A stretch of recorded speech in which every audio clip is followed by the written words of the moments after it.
গঙ্গায় চলে এসেছি। আর আমাদের হচ্ছে কালকে আমাদের পাড়ায় মনসা পুজো আছে, তা সবাই মিলে চলে এসেছি গঙ্গার ঘাটে। এত বৃষ্টি পড়ছে, ফোনটা খুলে যে একটু ভিডিও করবো সেটাও করতে পারছি না। তা দেখো এই যে সবাই এসেছি আমরা গঙ্গায় জল নিতে, সে লাস্ট সোমবার আজকে, তাই একেবারে বাবার মাথায় জল ঢালবো গঙ্গা। তা এখন হচ্ছে জোয়ার চলছে, আর এখানে হচ্ছে দেখো সব টিপ পড়ানো হচ্ছে।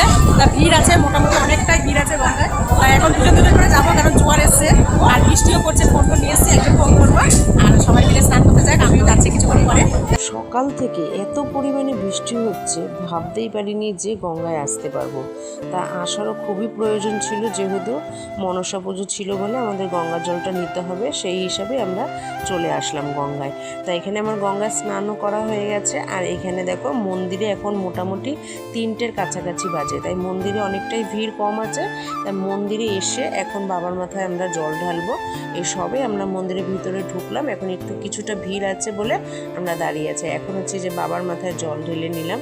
জল ঢেলে সত্যি করে কথা, যে কোনো জিনিসই ঠাকুরের স্থানে আসতে গেলে আগে ঠাকুর যদি তোমাকে টানে তাহলেই তুমি কিন্তু ঠাকুরের স্থানে আসতে পারবে, না হলে কিন্তু কখনোই আসা যায় না। আমি ভাবতেই পারিনি, যেহেতু প্রচুর পরিমাণে বৃষ্টি হচ্ছিল, তাই ভেবেছি যে আসতে পারবো কি পারবো না, কিন্তু ফাইনালি বাবার কাছে চলে আসলাম। গঙ্গার জলে স্নানও করে নিলাম, গঙ্গার জলও নিয়ে নিলাম ঠাকুরের পুজোর জন্য। আর যাক, বৃষ্টিটাও কমে গেছে, আমাদের পুজোও কমপ্লিট হয়ে গেল এখন।